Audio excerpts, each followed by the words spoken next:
How's it going, everyone? And welcome back to the channel. So in today's video, I'll be teaching you guys how to set up your own dedicated server for Palworld. So without further ado, let's dive right in. So unlike your more conventional run-of-the-mill online games, where you actually have the option in-game to set up your own server, Palworld is a bit more different. So if you guys have played anything like Ark before, or Rust, or even Minecraft, which I'm sure you have, you'll know that open world sandbox survival games require a lot of heavy load on the servers. So trying to run the servers out of your own machine or your own PC is just not feasible. This is why hosting sites such as Nitrado or Bluehost, or in this case Hostinger, are needed to actually run the server.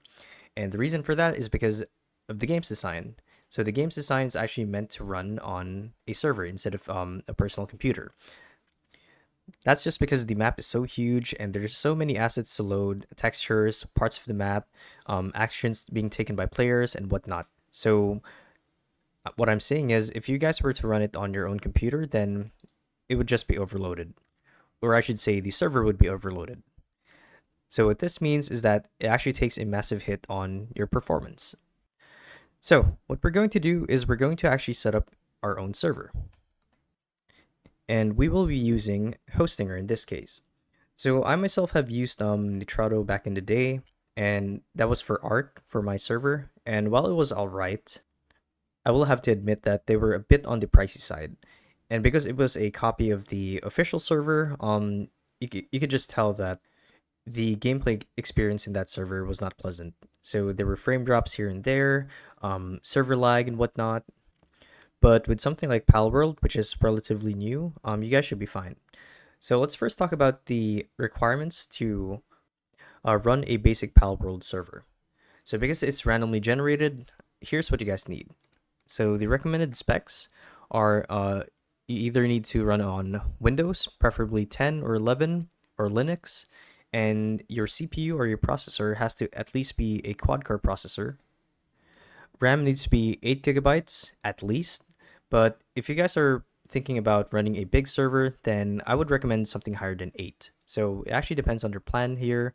So 8 would set you guys back actually 11 pounds a month. And you guys would need some storage space, at least 40 gigabytes.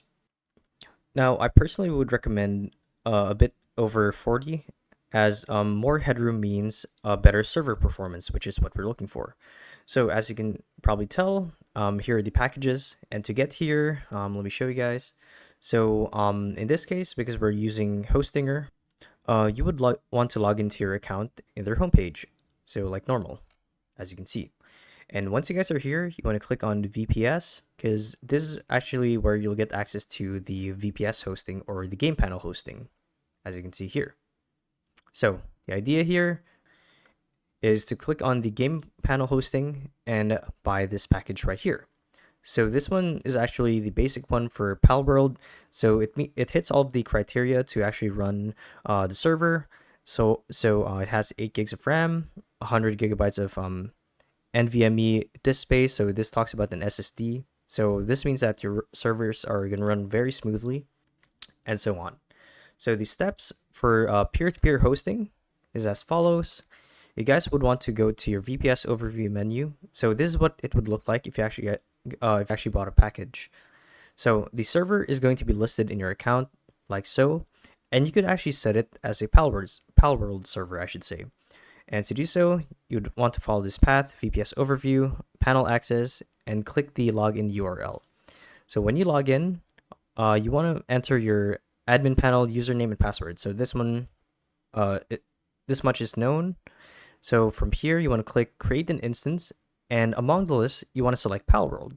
So the configuration for the Palworld option is actually optimized for that specific game. So you want to select this one.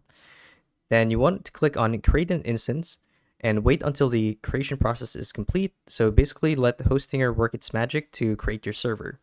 So this is what it looks like. And then once the server's up, you're done. Now you want to copy over the IP address or the VPS IP address of your server with a default port of 8211, as you can see here. So normally it would be shown here. Let like the IP of your server. So all that's left to do is to boot up into the game and enter the IP address, as you can see.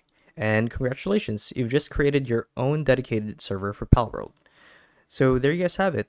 So hopefully this video helped you guys out. And if it did, be sure to let us know down in the comment section below. And if you guys want to see more videos like these, we do have a YouTube channel where we do guides like these daily. So if you guys want to show your support that, you can do so by subscribing to the channel. So with all of that said, thank you all for watching, and we'll see you guys in the next one.